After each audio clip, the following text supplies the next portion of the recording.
Commander Jake Miller stood on the bridge of the Terra's Hope, staring at the dead silence coming from his radio. 3 days ago, they had been talking to the colony on Kepler 442b. 50,000 people lived there. Men, women, children, farmers, teachers, engineers. All of them human, all of them gone quiet. "Sir, we're getting close to the planet," said Lieutenant Amy Stone from her station. She was young, maybe 25, with bright eyes that still believed the galaxy was a good place.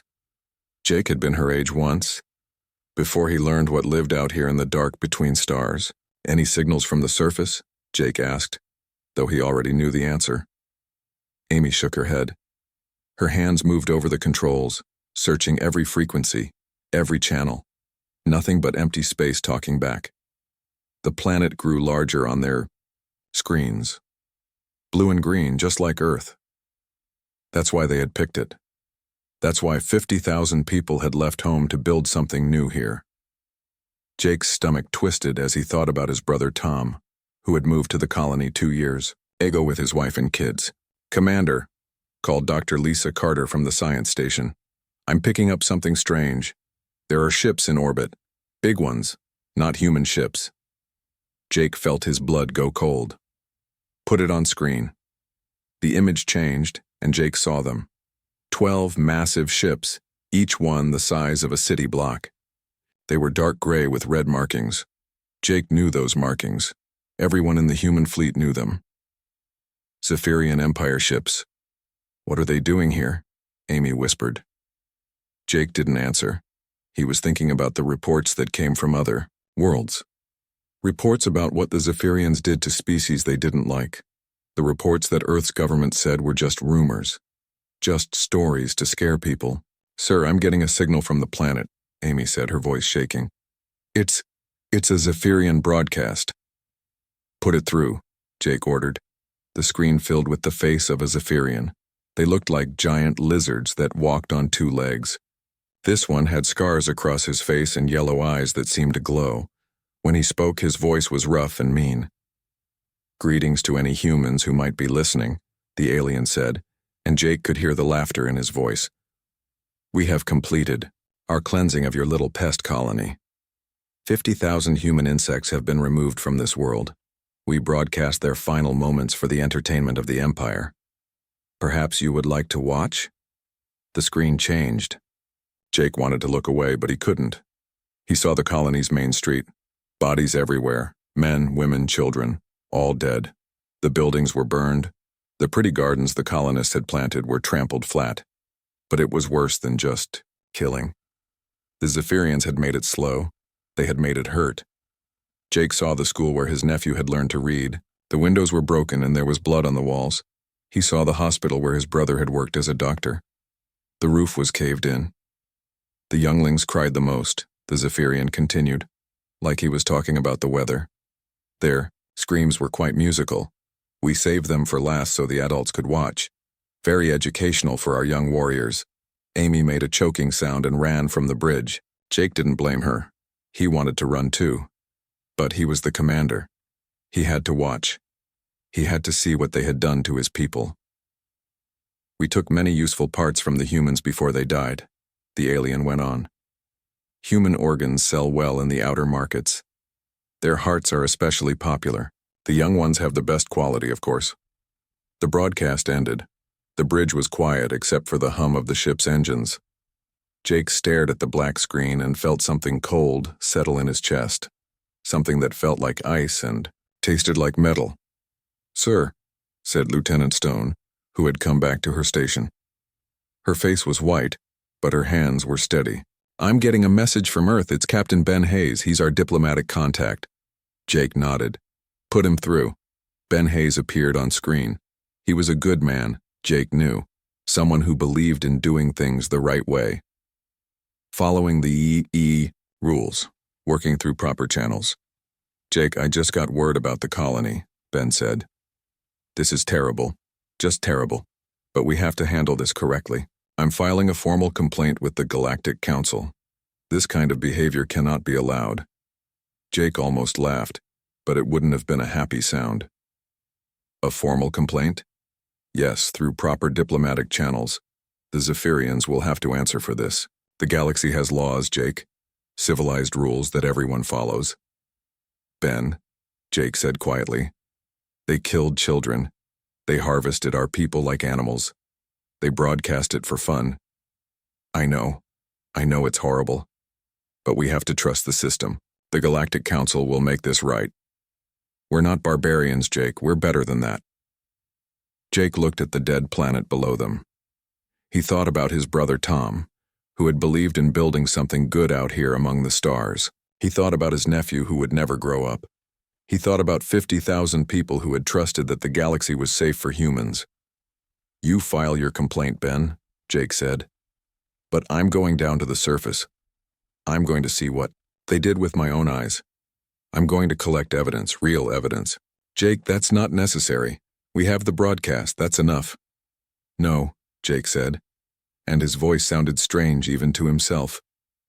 It's not enough. Not nearly enough. He cut the connection and turned to his crew. They were all looking at him. Waiting. These were good people. People who had joined the space service to explore and learn and help. They had never signed up for this. We're going down, he told them. We're going to see what they did to our people. And then we're going to make sure everyone back home knows the truth about what's out here in the dark. Amy nodded.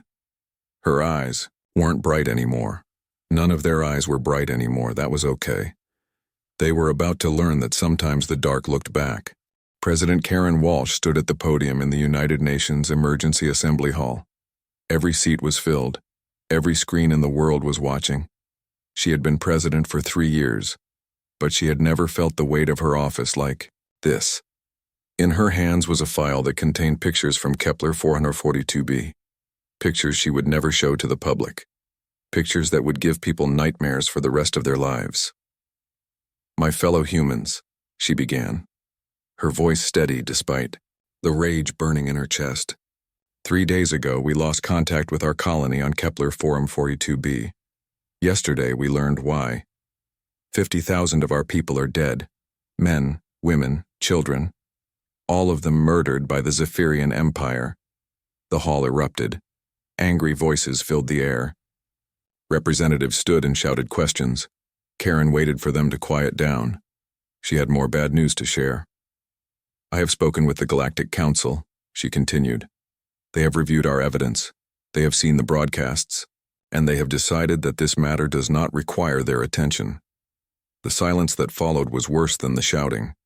It was the silence of people who had just learned that the universe was not what they thought it was. That they were alone in ways they had never imagined. Admiral Ryan Clark sat in his office deep below the Pentagon. On his desk were reports that made him sick to read. Agent Nicole Brown sat across from him. She looked tired. She had been working undercover in alien space for 2 years, pretending to be a traitor. What she had learned could change everything. Tell me again about the other colonies, Ryan said. Nicole opened her folder. 12 more human settlements are on their list. The Zephyrians call it the cleaning schedule. They plan to hit one colony every 3 months. They want to see how Earth reacts to each attack. It's a test, Ryan said. Yes, sir. They're not just killing our people for fun. Well, not only for fun. They want to know if humans will fight back or just file more complaints. The whole galaxy is watching. Ryan stood up and walked to his window. Below him, people were going about their normal lives. They had no idea that 12 more worlds full of humans were marked for death. They had no idea that their species was being judged by aliens who saw them as nothing more than talking animals. What else did you learn out there? He asked. The Galactic Council isn't neutral, sir. They're part of it. Several species have been pushing for humanity to be classified as a provisional species. That means we have no real rights. We can be enslaved, killed, harvested for parts. Whatever they want to do to us becomes legal. Ryan felt his hands curl into fists. How long have they been planning this? Since we made first contact 5 years ago. They saw us as weak because we came in peace. They saw us as stupid because we followed their laws. They think we're just another prey species that got lucky enough to build spaceships Meanwhile, in the Galactic Council chambers on the neutral world of Haven, diplomat Peter Davis stood before the assembled representatives of 43 alien species. He had been Earth's voice in galactic politics for 3 years. He had always believed that reason and law would protect humanity. Now he was learning how wrong he had been. "Honorable representatives," Peter said, trying to keep his voice from shaking with anger. "I stand before you to demand justice for the genocide committed against human civilians on Kepler 442b. The Zephyrian representative, a massive lizard-like creature named Vorth the Destroyer, laughed. It was a sound like breaking glass. "The human speaks of genocide. How amusing. One does not commit genocide against animals. One simply removes pests from valuable property." Several other aliens laughed with him. The sound echoed through the great hall. Peter felt his face burn with shame and rage. "We have evidence," Peter continued. "Recordings of the systematic murder of 50,000 innocent people, including children." "Children?" asked the representative from the Altarian Federation. "You mean larval humans? They breed so quickly, what does it matter if a few are removed?" More laughter. Peter looked around the chamber for support, for any sign that someone cared about what had happened to his people. He found nothing but cold eyes and amused smiles. The council speaker, an ancient creature that looked like a walking tree, finally called for order. "The human petition has been heard. We will now vote on whether this matter requires council intervention." The vote was quick. 40 votes against helping humanity. 2 votes in favor, 1 abstention. The math was simple and brutal. Humanity had no friends here. Furthermore, the speaker continued, the council votes to award mining rights for the Kepler 442b system to the Zephyrian Empire in recognition of their successful territorial expansion. Peter's legs almost gave out. They weren't just ignoring the genocide, they were rewarding it. The aliens were cheering. Some were already talking about which human worlds they wanted to claim next. Back on Earth, Dr. Sam Roberts sat in his office at the Institute for Xenopolitical Studies. He was the man Earth's leaders called when they needed to understand alien behavior. Right now, he was trying to understand something that seemed impossible to understand. His secure phone rang. It was President Walsh. "Sam, I need to know what we're dealing with," she said without greeting. "Why are they doing this to us?" Sam looked at his notes. Years of research into alien psychology and behavior. "Madam President, this isn't random cruelty, it's a test. They're treating us like a new predator moving into their territory. They want to know if we're going to roll over and die or if we're going to fight back. And if we fight back, then they'll either respect us or try to destroy us completely. There's no middle ground with these species. You're either predator or prey, master or slave. There's nothing in between. What if we keep trying diplomacy?" Sam was quiet for a long moment. "Then we'll be prey forever. And they'll hunt us to extinction, one colony at a time." That night, President Walsh called an emergency meeting with her top advisors. They met in the deep bunker beneath the White House. The room was full of people who had dedicated their lives to keeping humanity safe. Now they were learning that all their careful planning might not be enough.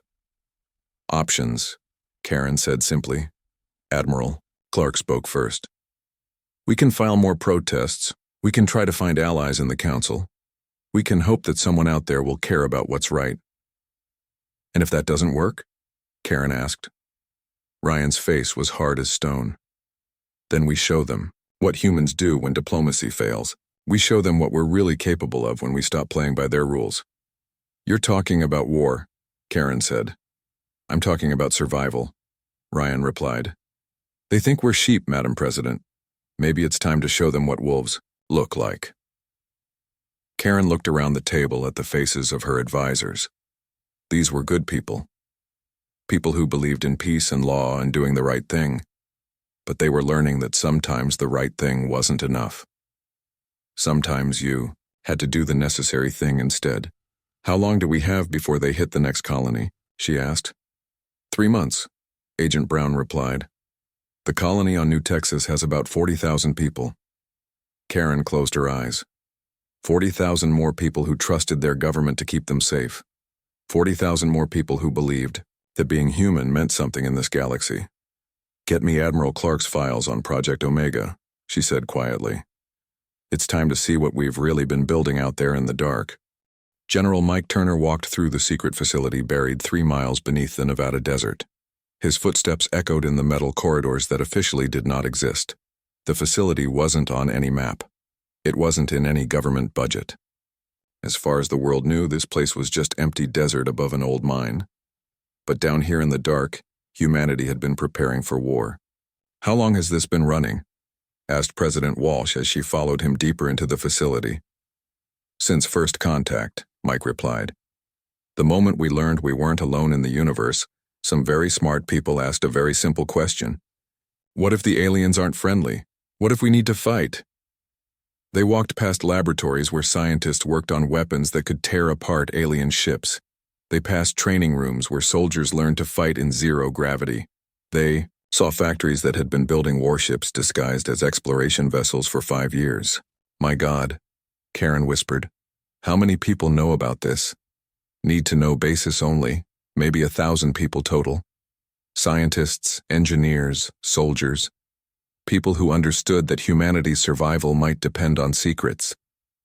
They reached the main command center.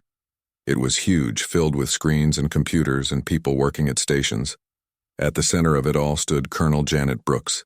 She was a small woman with gray hair and hard eyes. She had been running this operation since the beginning. "Madam President," Janet said with a salute, "welcome to humanity's real space program." Karen looked around at the screens. They showed star maps, ship positions, weapon specifications. Everything looked more advanced than anything she had seen in NASA's public programs. "How many ships do we really have out there?" Karen asked. 237 combat vessels, Janet replied. "Disguised as cargo haulers, research stations, mining ships. We've been putting them in position for 3 years. The aliens think they're watching a bunch of peaceful explorers. They have no idea what's really floating in their space." On one of the screens, Karen could see a ship that looked like an ordinary freight hauler, but Janet touched a control and the image changed. Armor plating slid away to reveal weapons that could crack a moon in half. Cargo bays opened to show fighter craft that moved faster than anything the aliens had ever seen. "We've been learning from them," Janet continued. "Every alien ship we encountered, every piece of technology they showed us, every weapon they demonstrated. We studied it all, we improved it, we made it better." Engineer Tony Lewis stepped forward. He was young, maybe 30, but his eyes held the intensity of someone who had been working 18-hour days for years. "We didn't just copy their technology," Tony said. "We made it better. Their plasma cannons, ours are 3 times more powerful. Their shields, we found a way to punch right through them. Their engines, we built ships that can outrun anything in their fleets." Karen felt dizzy. "You're telling me that while we were playing diplomats and explorers, we were really building a war machine?" "We were preparing for the day when diplomacy failed," Mike said. "We hoped it never would. But we planned for the possibility that it might. And that day is today," Karen said quietly. Meanwhile, in orbit around the Zephyrian homeworld, Captain Laura King stood on the bridge of the Human Defiance. To any alien sensors, her ship looked like a simple cargo vessel carrying supplies to human colonies. But that was a lie. The Human Defiance was the most advanced warship humanity had ever built. "Ma'am, we're receiving the go signal from Earth," reported her communications officer. Laura nodded. She had been waiting for this moment for 2 years, ever since she had volunteered for the most dangerous assignment in the human fleet, pretending to be a peaceful trader while really being a spy and an assassin. "All ships, this is Laura King. Operation Payback is now active. Let's show these lizards what humans do when they murder our children." Around the Zephyrian homeworld, 30 ships that looked like harmless traders suddenly changed. Cargo bays opened to reveal weapons. False hulls fell away to show armor plating. Engines that had been running at half power suddenly blazed to full strength. The Zephyrian defense fleet had 12 massive warships protecting their home planet. Ships that had conquered a dozen worlds. Ships that had never lost a battle. Ships that had made the Zephyrian Empire the terror of their corner of the galaxy. The battle lasted 6 minutes. Laura watched through her ship's sensors as human weapons tore through alien shields like they were made of paper. Zephyrian ships that had seemed so powerful suddenly looked like toys being smashed by angry children. Their plasma cannons couldn't even scratch human armor. Their missiles were shot down by defense systems that could track 1,000 targets at once. "Ma'am, all enemy military targets are destroyed," her weapons officer reported. "Orbital defense platforms are gone. Government buildings are burning. Their communication centers are offline." Laura opened a channel to the planet below. She knew the Zephyrian leadership was hiding in bunkers, watching their mighty empire crumble in real time. "This is Captain Laura King of the Human Space Command," she said, her voice broadcasting on every frequency the aliens used. "6 hours ago, you were celebrating the murder of 50,000 human civilians. You called us weak. You called us prey. You said our children's screams were music." She paused, watching fires burn on the planet below. Cities that had stood for 1,000 years were now smoking ruins. "We are not weak. We are not prey. We are humans. And when you hurt our children, we hurt you back. Only we're much, much better at it than you are." The message went out across the galaxy on every communication channel. Every alien species received the same broadcast, the same images of Zephyrian ships burning, the same pictures of their orbital defenses being torn apart like tissue paper. But Laura wasn't done. She opened another channel, this one directly to the Galactic Council chambers. "This message is for every species that laughed when our diplomat asked for justice," she said. "Every species that voted to reward genocide with mining rights. Every species that thinks humans are just talking animals." The image on the screen showed the Zephyrian homeworld burning. Their capital city was a crater. Their space fleet was floating debris. Their empire was broken and dying. "You wanted to test us. You wanted to see what humans do when pushed too far. Well, now you know. We don't file complaints. We don't beg for mercy. We don't play by rules that are written to keep us as victims." Laura's voice got quieter, but somehow that made it more terrifying. "We are the species that climbed out of caves and built spaceships. We are the species that split atoms and mapped genomes. We are the species that looked at a universe full of predators and decided to become the apex predator ourselves." She cut the transmission and turned to her crew. They were young humans, most of them, people who had joined the space service to explore and learn.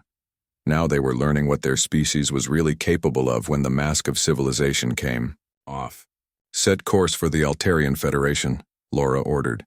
They supplied weapons to the Zephyrians. Time to teach them about human gratitude. Back on Earth, President Walsh watched the reports coming in from across the galaxy. Human ships were revealing themselves everywhere. Ships that had been hiding in plain sight for years. Ships that were now hunting down every species that had supported or ignored the genocide. "How long will this take?" she asked Admiral Clark. "To defeat every military force that stood against us? Maybe 3 months. To make sure everyone understands that humans are not prey? Maybe longer." Karen looked at the screens showing battles across the galaxy. Human ships destroying alien fleets that had seemed unbeatable just hours before. She felt sick and proud at the same time. "Are we still the good guys?" she asked quietly. Ryan Clark was quiet for a moment. "We're the living guys, Madam President. Sometimes that has to be enough." Ambassador Chris Garcia walked into the Galactic Council chambers, but this time he was not alone. Behind him marched 12 human soldiers in black armor. Above his head floated holographic displays showing the burning remains of alien fleets. The same aliens who had laughed at him just 2 weeks ago now sat in terrified silence. "Honorable representatives," Chris said, his voice calm and cold. "I have returned to discuss humanity's new position in galactic affairs." The chamber was different now. Half the seats were empty. Several species had simply fled their home systems rather than face human retaliation. Others had sent messages begging for peace treaties. The proud Galactic Council that had ruled the galaxy for 1,000 years was falling apart in real time. Forth, the Destroyer, the Zephyrian representative who had laughed about dead human children, was not there. His homeworld was a smoking ruin. His fleet was scattered debris floating in space. His empire existed only in history books now. The humans have violated every law of civilized warfare, protested the representative from the Centauri Compact. They attack without warning. They show no mercy. They fight like animals. Chris smiled, but it was not a kind smile. Animals? That's interesting. 2 weeks ago, you called us animals when we asked for justice for murdered children. You said, "Animals don't deserve rights. You said we were just pests that needed to be removed." He gestured to one of the holographic displays. It showed Centauri trade ships burning in space.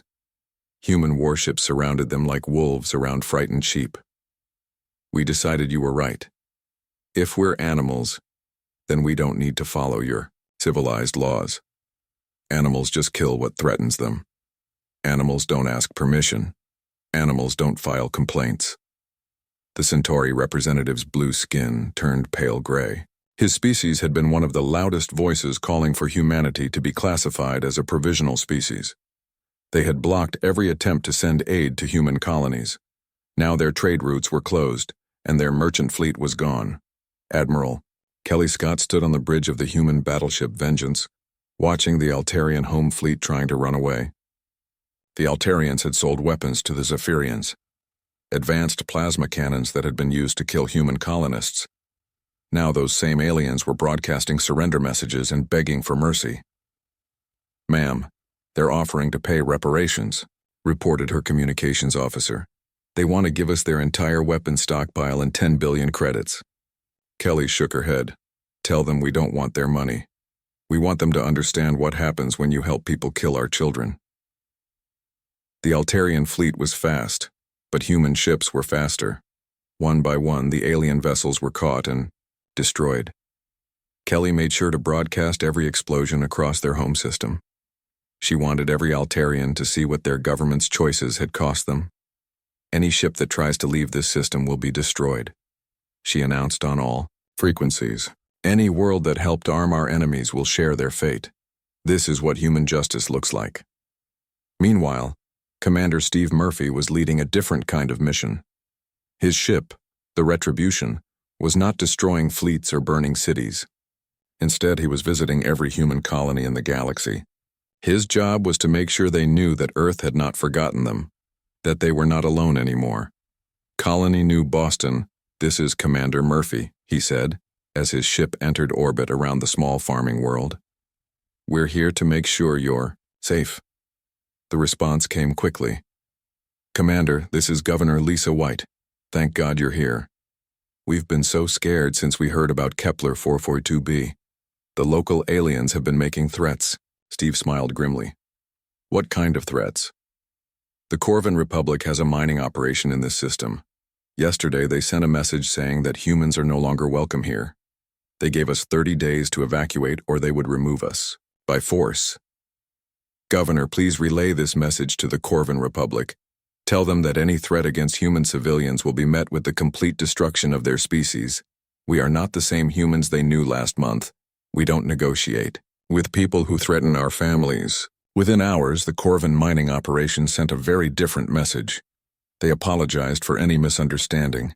They offered the human colonists free mining equipment and favorable trade deals. They swore by their ancestors that they meant no harm to humanity. Steve broadcast their groveling apology to every human colony in the region. The message spread quickly. The galaxy's bullies were learning that humans were not prey anymore. Back on Earth, Dr. Rachel Green was working on something that had never existed before. As the new Secretary of Alien Affairs, she was writing humanity's new diplomatic rules. The old system of begging for respect and following alien laws was dead. Something new was being born. "It's simple," she explained to President Walsh. "Every species gets treated exactly the way they treat us. If they're respectful, we're respectful. If they're hostile, we're hostile. If they commit genocide, they get extinct." "That sounds harsh," Karen said. "Harsh?" Rachel laughed bitterly. "They were planning to harvest our children for spare parts. They were going to sell human organs in their markets. Harsh is letting that happen because we're too polite to fight back." She pulled up a map showing human military operations across the galaxy. Red dots marked worlds where alien governments had fallen. Blue dots showed species that had surrendered and were now begging for peace. Green dots marked the few aliens who had actually opposed the genocide from the beginning. "We're not conquering anyone," Rachel continued.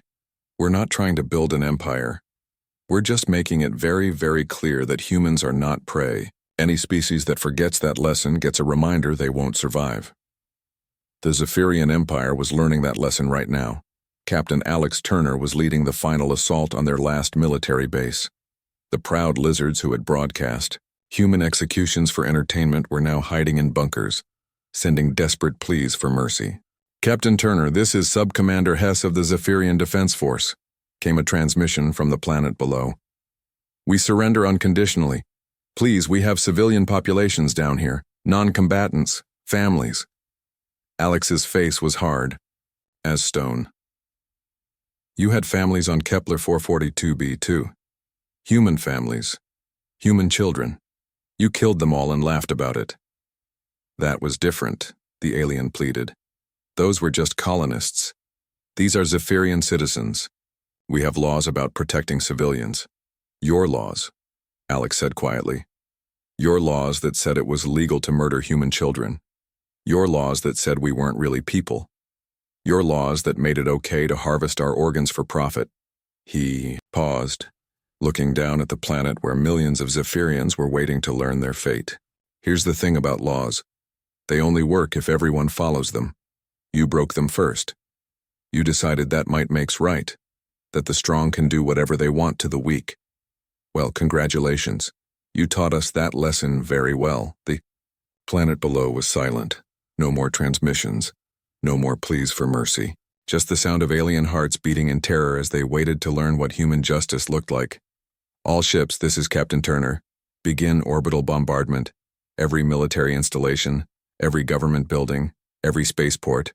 Leave the civilians alone, but make sure they understand that their empire is over.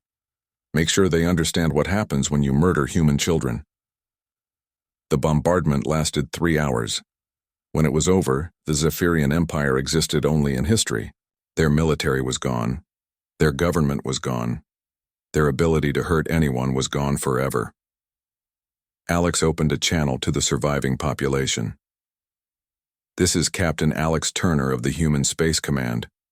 Your empire murdered 50,000 human civilians. Your government celebrated their deaths. Your military broadcast their executions for entertainment." He paused, looking at the smoking ruins of what had once been the galaxy's most feared military power. "Your empire is over. Your military is destroyed. Your government is dead. But we're letting you live, not because you deserve mercy, but because we're better than you are. Try to remember that the next time you think about hurting humans." The message went out across the galaxy. Every alien species received the same broadcast. The same images of the mighty Zephyrian Empire reduced to rubble. The same promise that any species that threatened humanity would share their fate. The galaxy's bullies were learning a new lesson. Humans were not the weak prey species they had thought. Humans were something much more dangerous. They were apex predators who had been pretending to be sheep, and now the pretending was over. The old galactic order was dead. Something new was being born. Something where humans were not victims begging for scraps of respect. Something where the species that had crawled out of caves and built starships took their rightful place as the galaxy's enforcers. The age of human mercy was over. The age of human justice had begun. 6 months had passed since the first human warship revealed itself. 6 months since the galaxy learned that the peaceful explorers from Earth were actually the most dangerous predators in known space. The universe was a very different place now.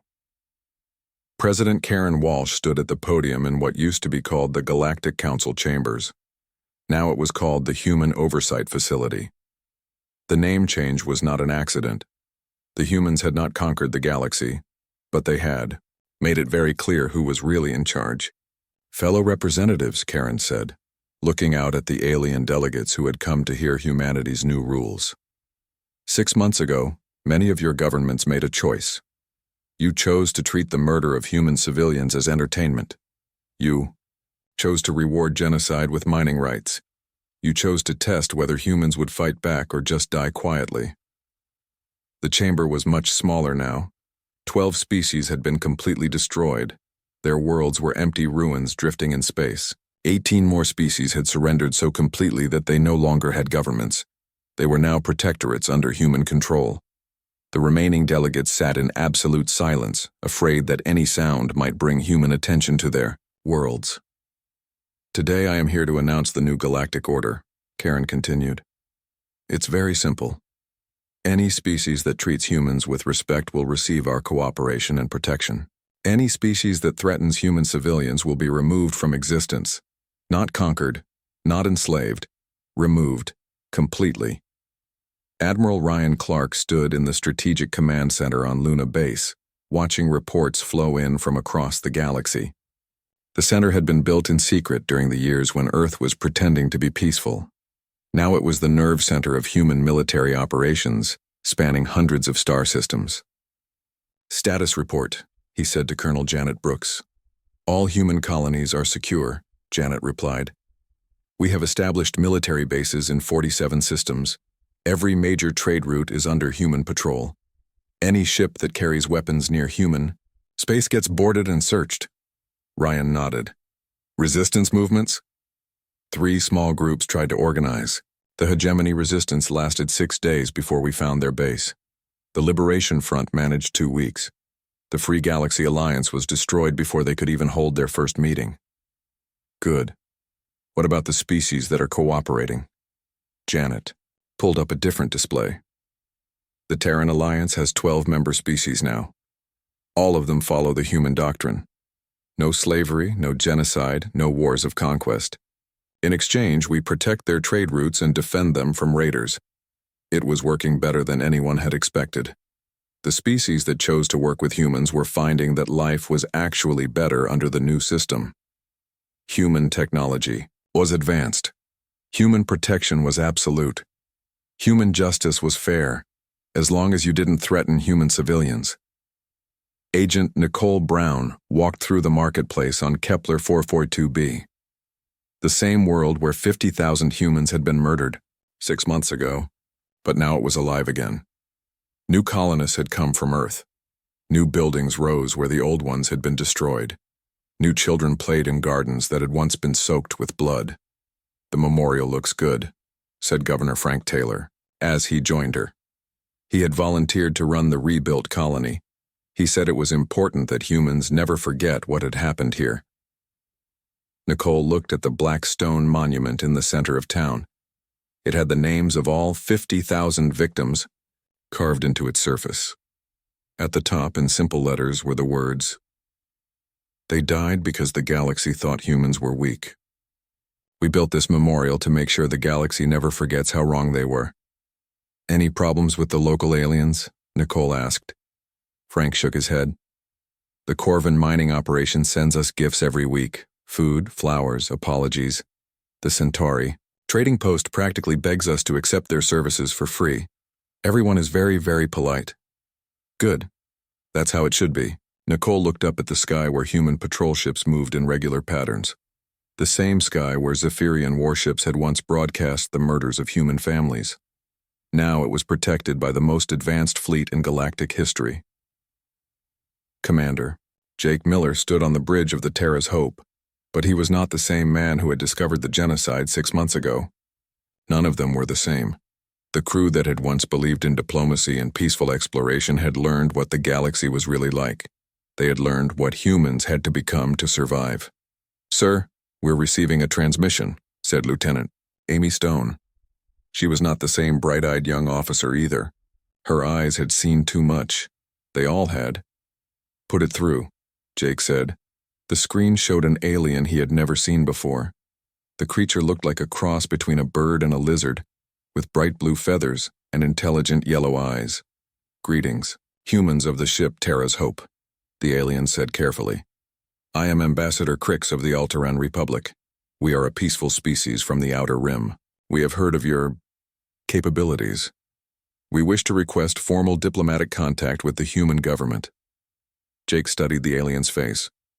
There was no arrogance there, no condescension, No assumption that humans were just talking animals. Just respectful caution and genuine interest in peaceful contact. Ambassador Crix, Jake replied, your message will be forwarded to Earth. In the meantime, please understand that any hostile action toward human civilians or human colonies will result in the complete destruction of your species. This is not a threat. It is simply how the galaxy works now.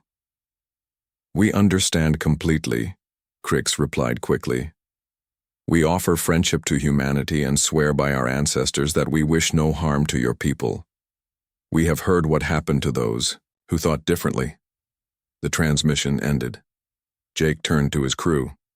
Well, that's new. Sir? Amy asked. Someone just asked to be our friend without making us prove we're not prey first. It was happening more often now. New species were making contact with humanity, but they were approaching carefully, respectfully. They had heard the stories about what happened to species that underestimated humans.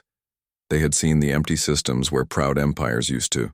Dr. Rachel Green sat in her office at the State Department, reviewing applications for membership in the Terran Alliance. There were 37 species waiting for approval. Each one had been carefully investigated. Each one had proven that they followed civilized laws about protecting civilians and preventing genocide. The Vardani Collective looks promising, she said to her assistant. They've been peaceful for over 200 years. No slavery, no wars of conquest, no history of genocide. What about the Thexian Union? Her assistant asked. Rachel shook her head. They had slavery until 15 years ago. They claim they've reformed, but we need more time to be sure. Anyone who has ever owned sentient beings gets extra scrutiny. The new system was working. Species that wanted human protection and technology had to prove they deserved it. They had to show that they followed the same laws they expected humans to follow. No double standards. No special rules for different species. Everyone followed the same code or they dealt with the consequences. President Walsh received a priority message from the Outer Rim. A previously unknown alien civilization had just made contact with a human exploration ship. They called themselves the Nexari Federation. They had 43 worlds and a population of 12 billion. Madam President, the message began, we have encountered your species and wish to establish peaceful relations. We have studied your history and your recent actions. We want you to know that we find your response to the Kepler 442b massacre to be completely justified. Any species that harms children deserves extinction. Karen smiled. It was the first genuine smile she had felt in months. Finally, someone understood. Finally, someone looked at what humans had done and saw justice instead of brutality. We offer alliance, friendship, and mutual defense, the message continued. We have technologies that might interest you. Weapons that could make your fleets even stronger. Defenses that could protect your colonies even better. All we ask in return is that you help us maintain peace in our region of space. It was perfect. The Nexari understood how the galaxy worked now. They understood that peace came from strength. They understood that the species willing to fight for their children were the species worth allying with. Karen drafted her response personally. The Terran Alliance welcomes the Nexari Federation. We look forward to a long friendship based on mutual respect and shared values. Any species that threatens Nexari civilians will face the same fate as those who threatened human civilians. This is our promise to you. The galaxy was learning. Slowly, carefully, but they were learning. The age of predators disguised as diplomats was over. The age of might makes right politics was over. The age of genocidal empires was over. Humanity had tried to be the galaxy's friends. When friendship was met with murder, they became something. They became the galaxy's conscience backed by unbreakable will and unstoppable force. The mask of human civility had never been weakness. It had been mercy. And mercy, once withdrawn, would not be offered again to those who spilled innocent blood.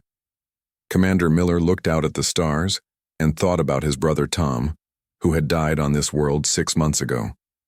Tom had believed in building something good among the stars. He had believed that humans could be part of a peaceful gal.